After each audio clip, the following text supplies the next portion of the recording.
Social Media TV Network. Join me, Nolo Phiri, on a baby raising affair every Friday at 11 o'clock on Palm TV, your #1 social media TV network. Palm TV, your #1 social media TV network. What's with the bottle? Shoot the other day about Ingolosiao. Boom, but that's something I've never seen before. Okay, right, starts walking. It's following the signs. Yo. Maga figure out since man, they've been waiting for him.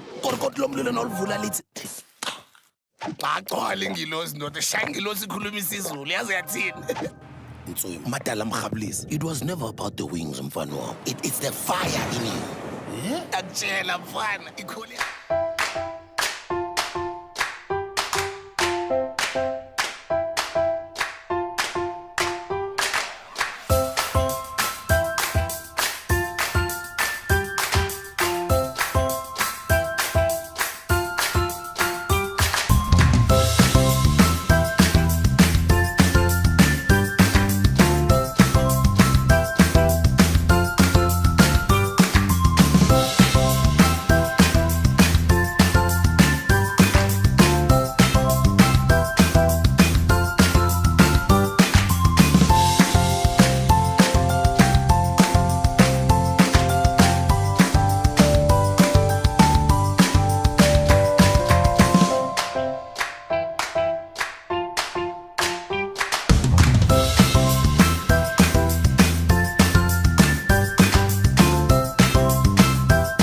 Hello, and happy Friday, and welcome to another exciting episode of A Baby Raising Affair, where we talk everything that has to do with raising our little ones. My name is Nolo Phiri, and I'm so happy you can join us. And yes, we are streaming live on all your social media platforms, so please join in the conversation, hit us up with your likes, but most importantly, please join in the conversation with some of your comments, share some questions, and this is why we're here. But we also have a WhatsApp community line, which I'm sure you know by now. The number is 067-264-7806. The number is on your screen. Please video call us if you must. Just join in the conversation. And of course, we start every episode with the cutest feature, and I absolutely enjoy it, where we get to show some of your videos, 60-second videos of your little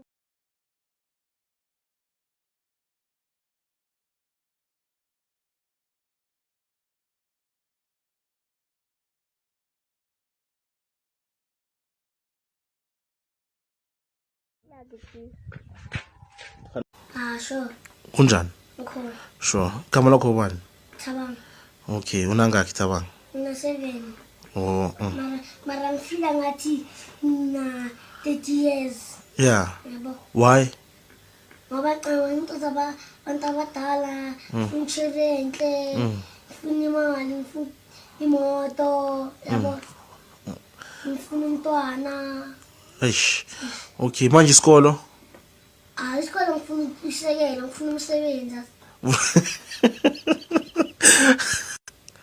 Manje ufuna ukuba yini mawukhula ke? Ngifuna ukuba yilawyer. Why? Baba mezi yatshontsha. Think imoto enhle uyaganga.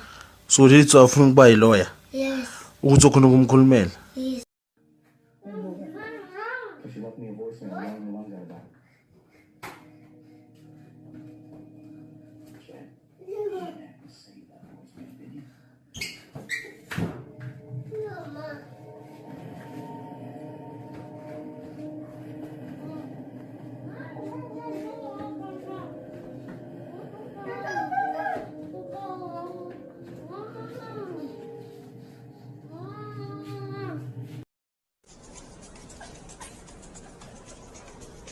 Okay. Hello, I'm on the phone. Analia. Analia. Yeah, I want to speak to her on the phone. I want my money. Then why are you screaming? I'm giving you your money. I don't want to speak to you. I want to speak to the owner of the phone. And you're I messing want my money Bobby. now. And you're messing Bobby. Who are you? Analia, I'm telling you. Who are you? I'm Analia. No, I don't want to give the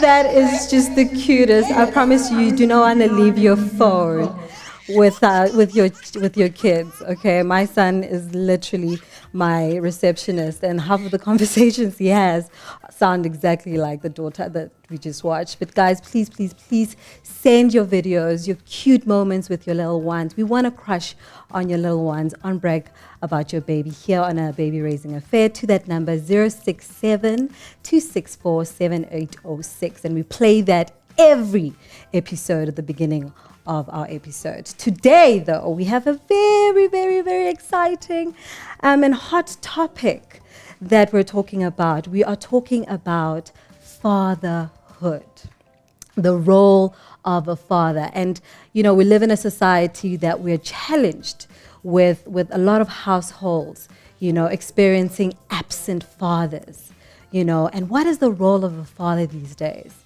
And I'm so happy that I have a very, very interesting father who defies that odds. You guys will possibly know him as he calls himself more of a foodie than a chef. We might get into that. He's a bit of a biker, but he also has a great Instagram page called I_love_fatherhood, where he celebrates his journey of being a father. The cutest moments captured there. And I have the opportunity of talking to him today. Please help me welcome Ndash to a baby raising affair. Hello, Ndash. Hello, Nolo. How are you? I'm good. How you doing? I'm good. I know we've just been having like amazing conversations off air and whatnot. And your lovely daughter is also here, which is really amazing. But I want to start the conversation from the genesis. Like the minute you found out, Jorge, you are getting a baby. Where were you in your life? What was going through your mind? And I mean, was it an easy thing to process? So like, let's just go back down memory. Do you remember? Because I know you say your daughter is like 8, turning 9. And so that's a while back. Like it was yesterday, but it's actually a funny, interesting story. Okay. When I found out that I'm going to become a dad, I was actually in hospital after being in ICU for 2 weeks from a bike accident. And okay. Something to live about. And me and Unata's mom's relationship wasn't really great. Okay. We'd actually just gotten back within a month. Okay. So that's when she got back together. Sure. So we had broken up for 4 months. Okay. And within that month, I had my accident. That's when she was pregnant. Okay. So after coming out of the ICU and literally being like, you know what, I'm tired of this fights between us. You know, it was normal to break up into what. Now you have 2 weeks in a coma by yourself. Anyway, she says, and I said, look, I can't do this. I said to her, I can't do this. You know, I'm not happy. You're not happy. Let's call it quits. She goes, okay, cool. Anyway, okay. I'm pregnant. Whoa. Okay. Forget what I just said. And it does feel like that. Doesn't it feel like whoa for guys? No, it was like, okay. Forget what I just said. Okay. Let's do this. Oh, is that you? Yes. Okay, cool. I was happy because okay. I've been wanting a child with her. As much as our relationship wasn't great. Okay. I've been wanting a child with her. Okay. You know? Why did you want a child? Because I find it very interesting when you are in a relationship, right? And you find that it's the guy who wants to have the child more than the female partner. And I always think, is it because of, you know, an experience before, maybe the father that you were raised under? What gives you that feeling that you are ready to be a father? I'd gotten to the point in my life where I personally felt that physically, mentally, financially, okay, I was ready, you know, to be a father. I love that. Okay. And interestingly enough, before there was actually a baby, I think it was 2011. Okay. I went to propose to the mother of my child. Okay. And the proposal wasn't actually right because I was in trouble because I'd gone AWOL for New Year's Eve. And then I came back and I was in trouble. I was like, you know what, let's get married. I'm giving you the eye. So my mentor had a conversation with me and was very supportive. He said something that I actually asked him 2 years ago what he meant. Yeah. He said, I support you. I'm happy for you. But the one thing that I can tell you is you are not ready to be a husband. That's But very interesting. Okay. you are ready to be a father. And when I asked him about a year or two ago, why did you say that? He said, look at how you've excelled in fatherhood. Okay. Around my kids, you would glow. You had interest. You would go out of your way. And that's how I knew then that you would be a good father. Okay. You know? And you don't have to be a great partner to be a father? Not at all. Okay. You don't. You know, we are different human beings. But when it comes to being, you know, like for an example, me with Unati's mother, I had to accept that we are better off being friends than us, because we both had one goal, and that was to love this little girl. When it came to romantically, it wasn't good for us. But at what point did you guys get there? Because, you know, you were splitting, you find out, you know, she's pregnant, you're like, actually, I take it back. You know, what was, because I find, you know, and I've just gone through, you know, being pregnant again, that it is such a trying time when you're pregnant and having to be in a relationship at the same time. So was it complicated for you at that particular time? And did you feel that it was going to define how you were going to experience being a father when you weren't even quite sure what the temperature of the relationship was going to be? What was that like for you?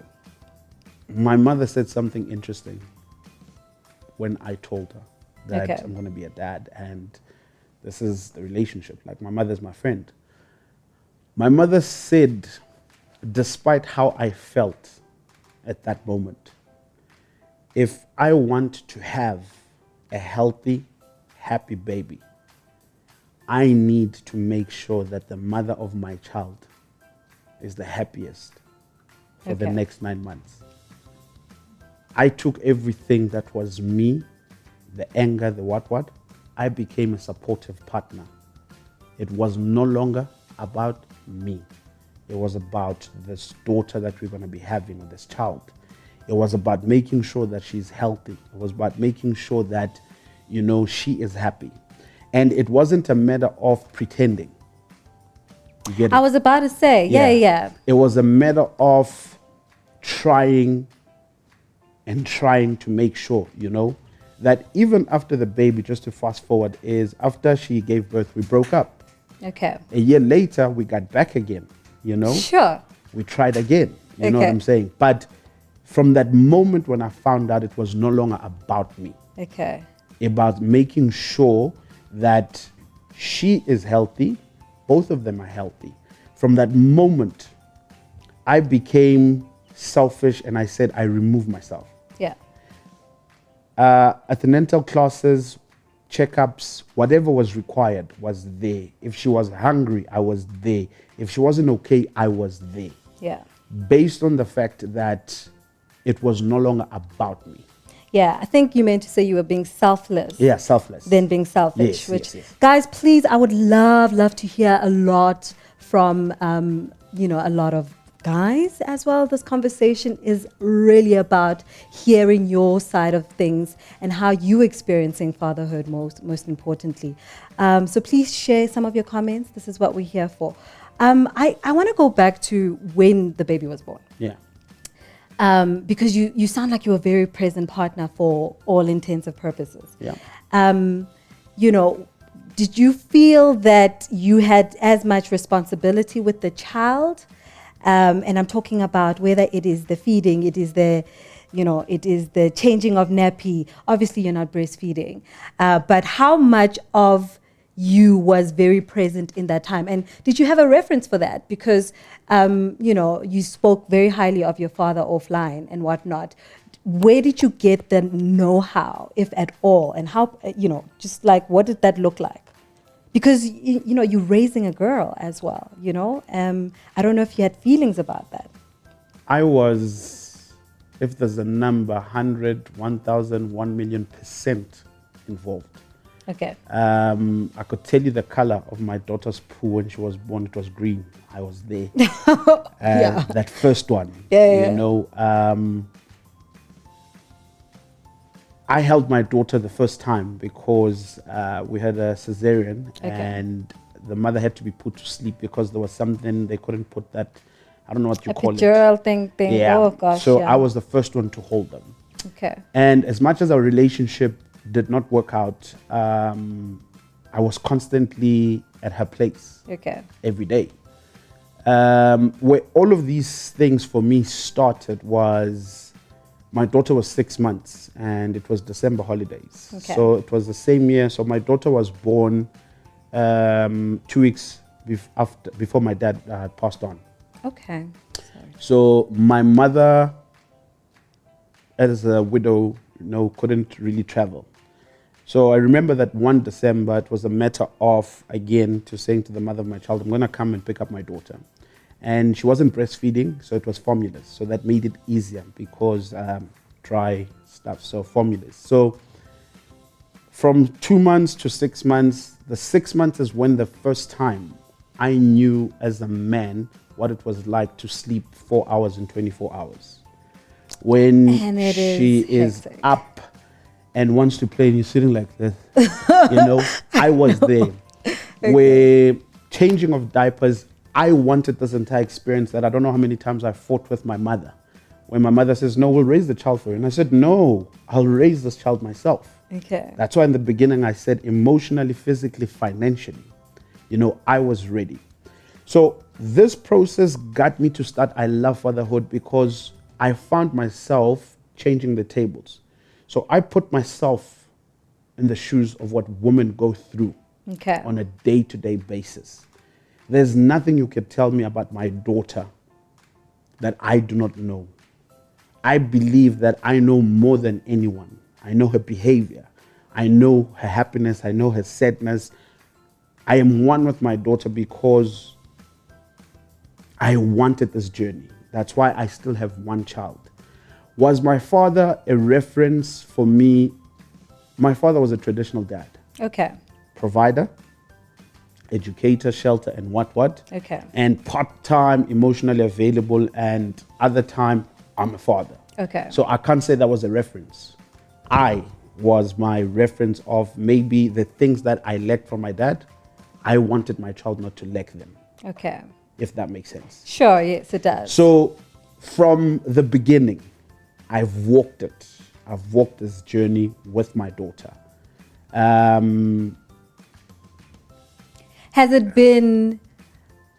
Was it an experience knowing that it was a daughter instead of a son as well? Because I always wonder whether it changes the way you approach.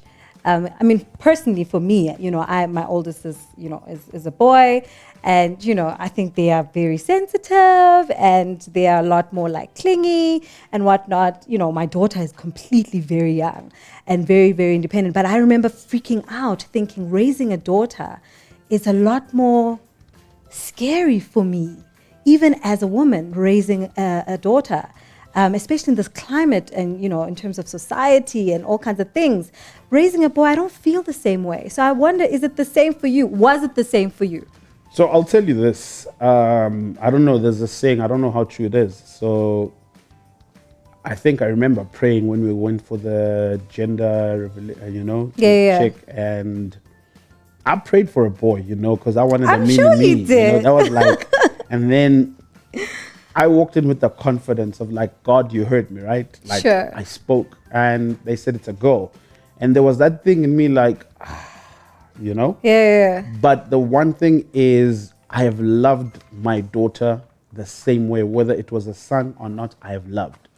Now, when you speak about scary, for me, it has become recent of how scary it is to raise a daughter Okay. in South Africa. Okay. That is when it's starting to hit me, because I look at my child now every day. I worry about her safety, her well-being. Call me a paranoid dad, but if I don't see her around, I go looking around for the estate to check if, are you cool? Yeah. You know, if I'm not with her, I think me and my daughter speak to each other, I don't know how many times. I'm local, I'm overseas, wherever, we will call and check up, you know? Even if it's scary for me raising a girl, because all along she was a baby. Yes. But now I see her growing and evolving and becoming her own human being. That's why I was having a chat with a friend yesterday and saying, one of the scariest things is I find myself conflicted where I am a father and a friend. Okay. You know, where I want to teach discipline and responsibility, but at the same time, she's like, and then I find myself like, no, don't worry, I'll wash your plates for you. You know, and then I have that moment where I'm like, but there's no plates, go and wash plates, you know? And it's an interesting journey because, as I said, there's no manual. Most of my friends have said, but yeah, you're never going to struggle because you've been in it for all of these years. But I can tell you that every day is literally different.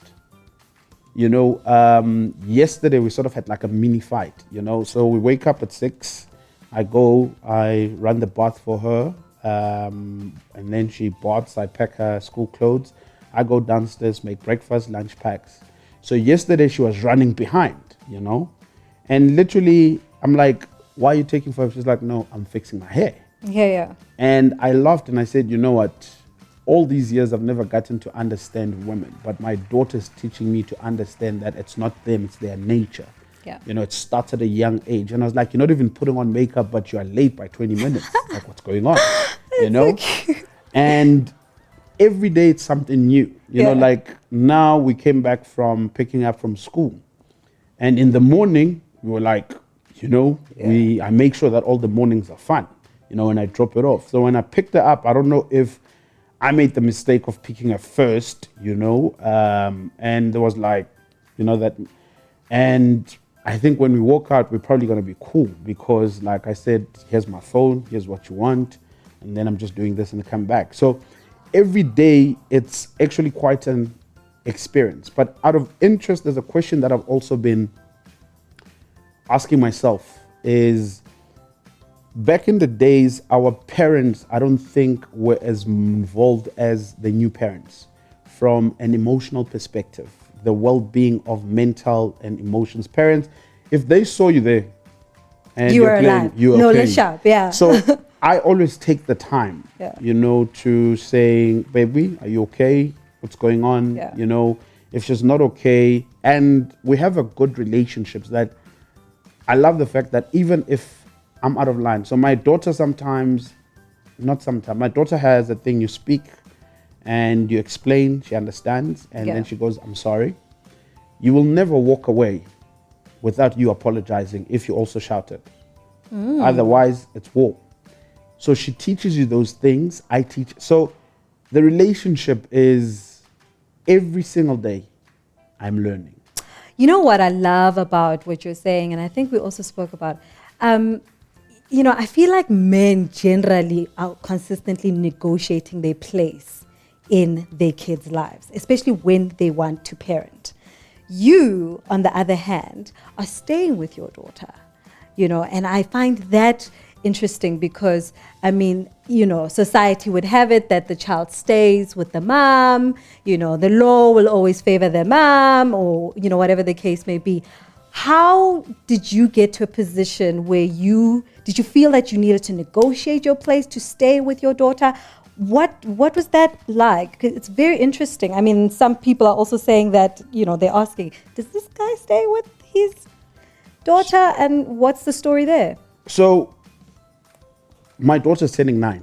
Yes. And let's just go back and say for the past 8 years, she's lived with her mother. Okay. I had full access. Yes. It's not as if I had a court order that says weekends and this time. Okay. I could live Midrand. So you were co-parenting equally? We've always co-parented. Okay. And always did things together. Okay. And it got to the point where we had a conversation where I said, you know, our daughter is growing. You've had a good 8 years. And I feel it is now time for me as a father to put in my 8 years of being with her. Because in life, you know, there's an interesting thing when you speak about child development. Yeah. That a child between 1 and 7, there's a certain stage they're at. Yeah. Between 8 and 14, there's a foundation that basically is how they basically look at life. Yeah. Their worldview. I felt that was my time of being a father, you know, instead of the weekend dad, holiday dads, the fun dad and stuff. Where that's why I'm saying I'm still struggling with the dad and kind of like, hey baby, you know, kind of like stuff. So we spoke, and because of the relationship that we've had over the years, so I've not been a sperm donor. I have not been an occasional father. I've not been an ATM father. I have been a full-on dad, living or not living. Okay. I've never had to get a call and saying, you don't see your child. No, I'd be there constantly. So firstly, you know, to have that relationship, you work on it with the mother. Because in the same way as these are your kids you protect, Yeah. you need to feel comfortable with the person that you are raising these kids with. So people think they're fathers by sending money, Tšhelete. by buying expensive clothes and so forth. No, it doesn't work like that.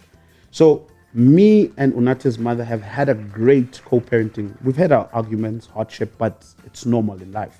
Yeah. But we all have one common goal: the well-being of our child.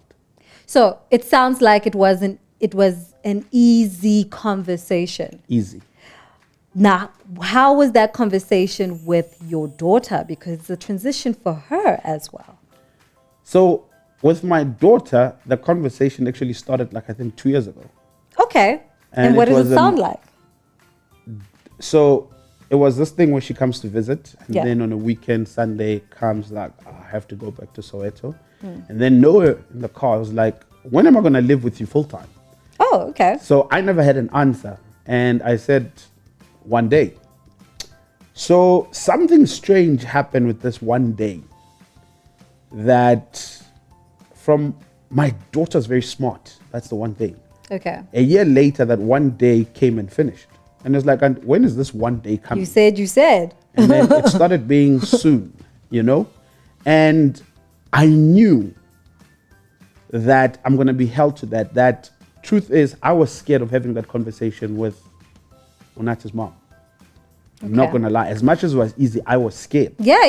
You And know? you should be, because mothers are 'Cause very... I didn't know how it was going to go, Okay. as much as we were a good relationship. Yeah. So the soon was, okay, I've spoken to your mom, so we're going to be living together. And it was all excitement of, dude, when are you picking me up? And then it was like, I found you a new school. Where do you want to go?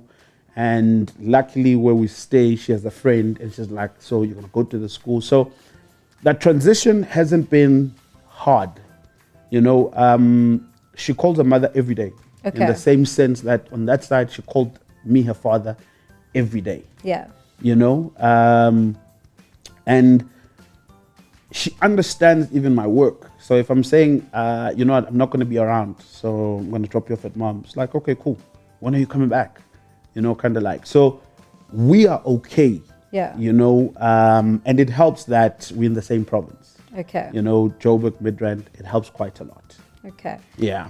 I love this conversation. I am so like intrigued by how you're experiencing just fatherhood on a very authentic, emotional, tangible way, which is not something you hear every day.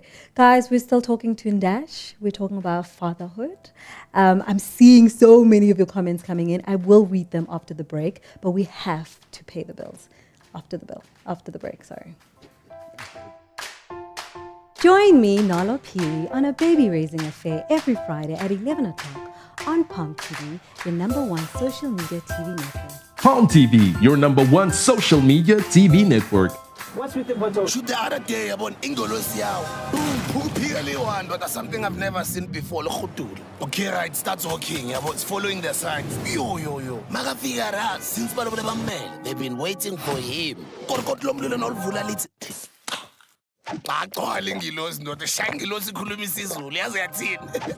It was never about the wings, mfano. It's the fire in you. Hello, my name is Samkelo Ndlovu, and you're watching A Baby Raising Affair on Palm TV, your number one social media TV network. Palm TV, your number one social media TV network.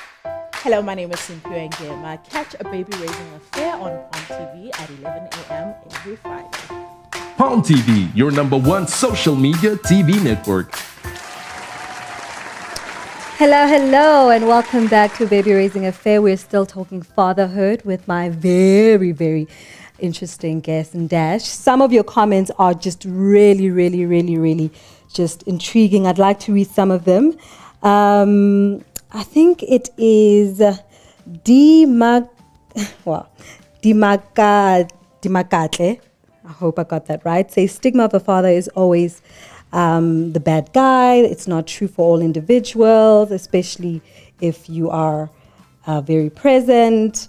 We have a lot of people saying, Dash, you are a very emotionally in tune father. They're really appreciating you sharing your experience. And then I think there's one question here that is asking, how do you then juggle work as a father? Because they're basically framing the question that the father is more the provider, and where do you get time to be able to juggle that sole responsibility and being present as a father? I know you are a foodie, and that's another thing that defies, I think stereotypes as well. I mean, I think it's a little different lately because men are also in the kitchen, But I mean, do you find that it is a conscious experience and journey for you having to be a working father and being a present father as well?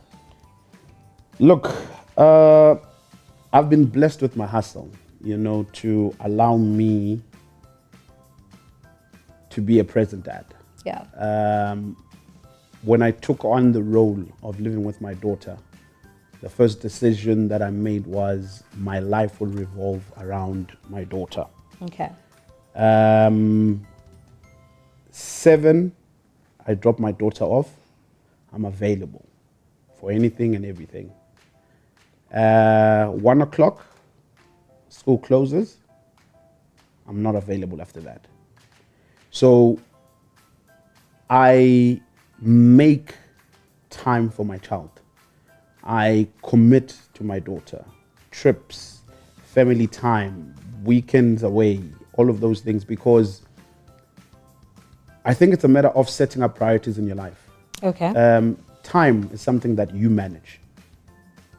The mistake that we make, people like to saying they're busy, but they never not busy to go out and party up at Chisanyamas and weekends and clubs. They are never not busy to nest their hangover for the whole day. They are never not busy to sleep all day. When it comes to my daughter, it's important that I keep a promise. Something quite interesting is most people always ask me, why am I wearing a headband? Okay. All right. My daughter has 2 of these. There's this black one and a pink one. Okay. And I was told never to take it off. I don't. Why? Okay. Because we kept a promise to each other. Okay. That we'll never take it off. So she wears the other one. So literally, she, because it stretches. Yeah. So she was visiting moms over the weekend. Yeah. And when she was sleeping, it came off. And then moms doesn't know our secret. Took it and put it in the drawer and told her that I put it in the drawer. Okay. When my daughter and I met up on Monday after the long weekend, the first thing she walked in the door is like, Daddy, I forgot my one. But it's in Soweto, I'll get it. You understand? It's important to commit and to make a promise to your child. The same way that we commit to things that I feel are not important. Because when you become a parent, there are certain things that need to change. Yeah. Kids are our responsibility and no one else's. Yes. The time for me is everything stops in my world now for my daughter. Does this include, because I mean, there was a question earlier on, just on my timeline, that it's sounding like you are such a present dad, but you also sound like you are single because you keep referring to your ex as, your We're ex. not together. So the one question that came across is dating with children. Okay, it's very simple. So where do you stand with that? Because I know for the longest time, it's just it's not an easy thing finding somebody who, firstly, dating somebody who isn't a parent themselves is always a bit of a mental and psychological kind of challenge, having them to kind of connect with you as a mom and whatnot. Do you find that being, a father that lives with his child, that dating is a schism for you? Not even. Look, when I date, the first thing that you need to know, and it's not compromise, my child comes first. So you declare it on the get-go, you know it and what. Okay. I will never have a person that is going to compete. If, for example, my daughter wants to do something and we had plans, my daughter will come first. I always say something very simple. I would fail in everything, including relationships. But my biggest judgment, I refuse to be judged as a failure of a father to my child. Okay. So we are parents for a reason. And I think you also being a parent, your kids will always come first. That's why I always find it strange when people put relationship, lovers, and other things before the well-being of their kids. So in the relationships I'm sorry, but it's a take it or leave it situation. Okay. Because I'm a father first than a lover. And I don't Does believe... this also apply in terms of, let's say you do find a partner that is, willing and maybe has a child, maybe doesn't have a child. I always say it's like damned if you do, damned if you don't when you introduce your child to, your partner. Because you introduce them too quick, the partner might not stay. You introduce them too late, it might be a bit of a schism for your daughter, Do you find that have you ever experienced something like that? Because it's important how you expose your kid to your relationships. You got to be a little bit mindful of that, especially being a man. I've always with tried all the to stereotypes paint this way. I could think of, I was engaged in 2016. Okay.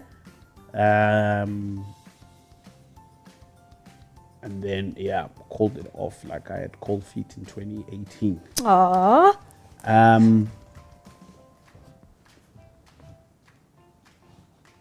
Any person that comes into my life, they first need to also know that Unathi has her own mother. Sure. You are my partner there, but Unathi, I'm not looking for anyone to come and substitute and to play the motherly role.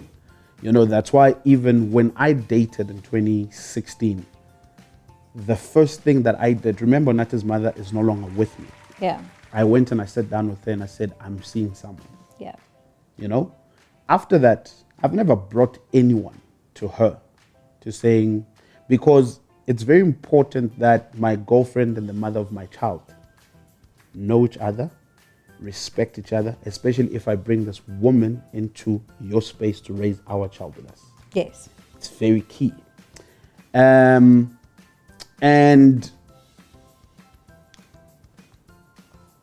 knowing that I have a child, I need you to know I'm not looking for a stepwife or stepmother or whatever. You are my partner. Okay. Unathi has her own mother. And the relationship that you will build with my child will be the relationship that you will build. And up until the day, honestly, God graces us with the blessing that you are my wife, I will first have a conversation with my child, unfortunately. And to try and understand, are you okay? Are you happy? My daughter's got a good heart. Yeah. You know, she's not a funny kid. She's very welcoming, you know. And I think one of the biggest mistakes that I've also made, the too quick thing. There are people that I've brought in, but never as girlfriend, but as friends. But obviously kids are not dumb. You know, Yeah, they can of course. see these two, you know. Yeah. And when it's not longer there, you know, my daughter will be like, Daddy, where's, you know? And I feel sad because I can't pick up and saying, yo, my daughter misses you. You know, it's like, I want, you know what I'm saying? It's very tricky, but like I said, there's no manual. You can't say too quick, you can't say too late. Okay. We just have to try and thread carefully and do the best that we can, but always making sure that the little ones are the first ones and protected all the time. So you sound like you've transcended so many levels, you know. What are some of the challenges or stereotypes or that you are still dealing with as a father in today's, you know, day? Are there any challenges that you can you're experiencing and challenging? I mean, are challenging you on a day-to-day? Because you sound like you've literally just transcended over a lot of barriers and a lot of, you know. I'll tell you the truth. There's many. Okay. She's growing. Yeah. You know, 2 weeks ago, I had to have the period conversation.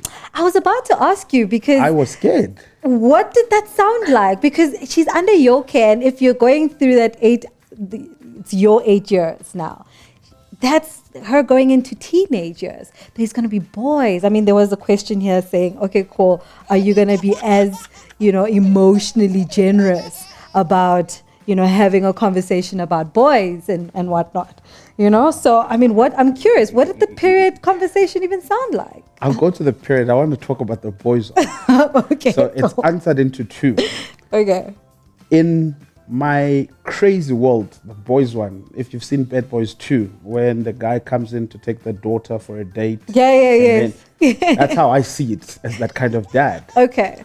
But in reality there's one good friend of mine, Mbui, whom her parents, when we were in high school, were actually the coolest parents ever.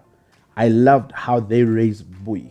Okay. Was different from us. Tina, nerekopana ko dikhoneng, mvolo, mom, dad. Very transparent. I'm going to the movies. Kantaona the movies simona, dokopana ko tropong, okokas naliwen, you know?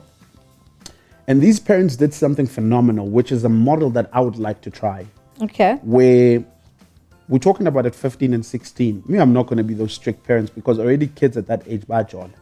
Okay. I want to meet the young man. I want the young man to be able to come to my house. That's how you build trust. Yeah. You know, I want to be able to pick them up, drop them off at the mall. I want them to respect me the same way as I give them the respect. Sure. You know, so that's number one. You know, I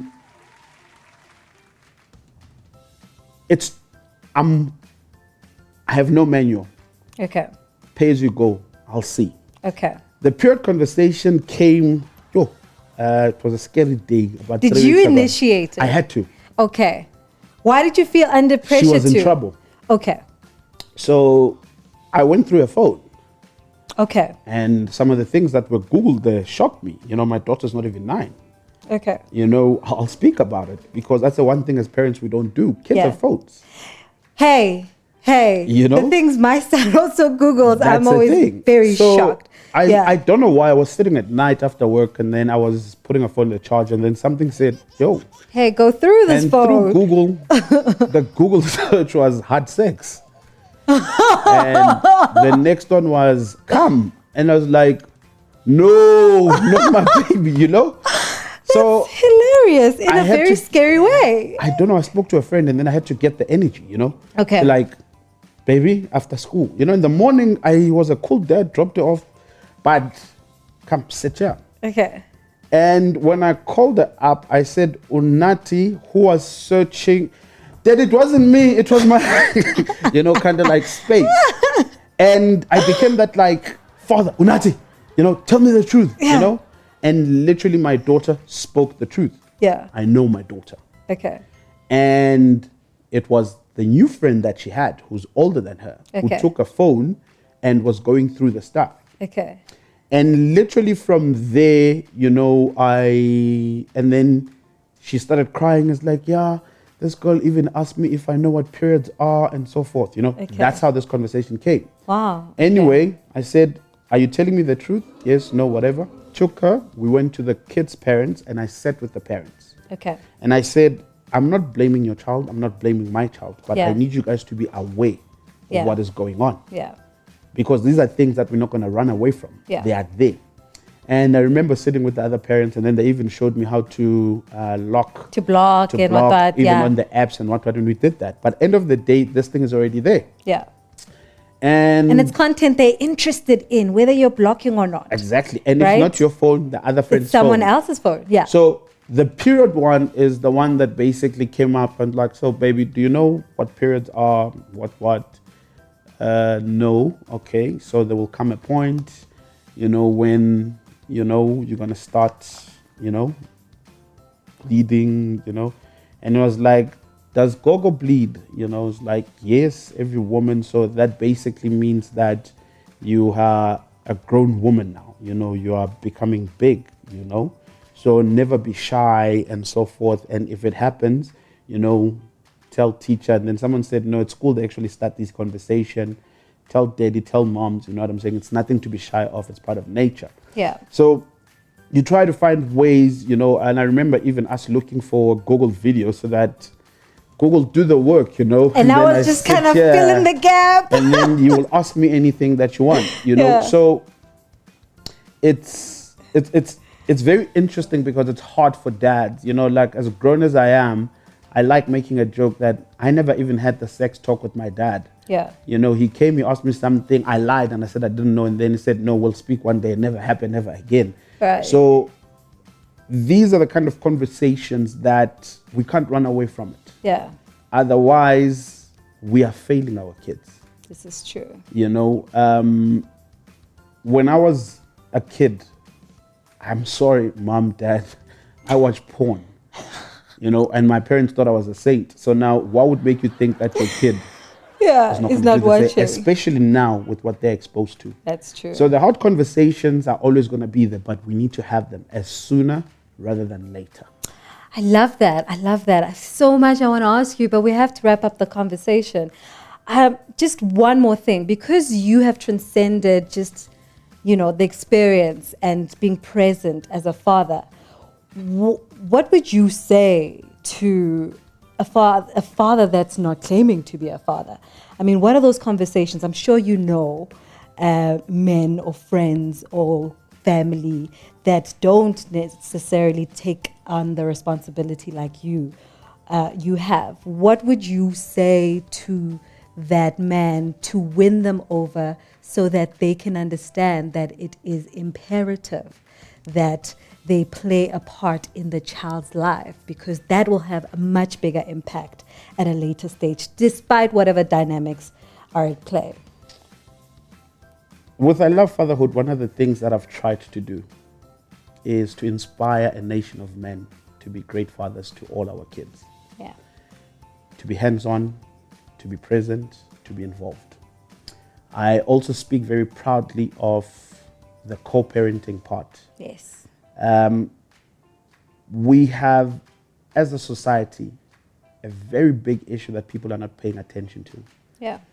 Where people do not know what it's like, or it's okay to have a healthy co-parenting. We mostly have toxic relationships. Yeah. And most people would rather hate each other than to fight to win each other over for what is best for the kids. Child. Yeah. So what I would say is, in a sense, is that kids need fathers the same way they need mothers. Yeah. No matter what the circumstances are, if there's a child, it is our responsibility and no one else's. Yeah. No grandmother or grandparents or aunt should be raising your kid when you have the capable means. And sometimes people think that being a parent is a financial thing. Yeah. I've always said that kids don't look at that. Kids just want to be loved and And know they that want you're your there. time. That's all that matters. Yeah.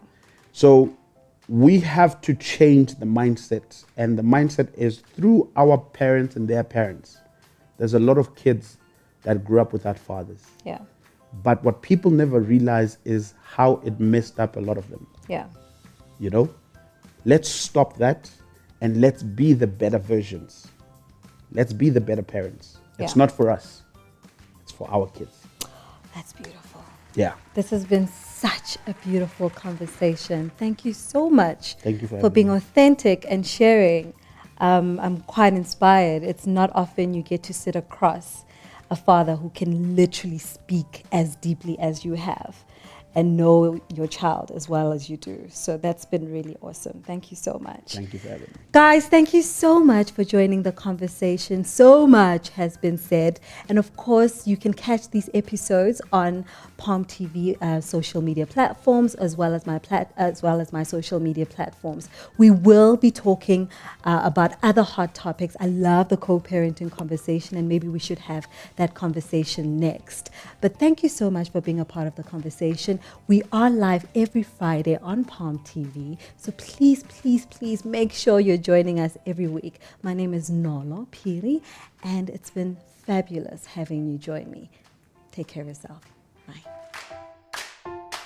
Join me, Nolo Phiri, on A Baby Raising Affair every Friday at 11 o'clock on Palm TV, your #1 social media TV network. Palm TV, your #1 social media TV network.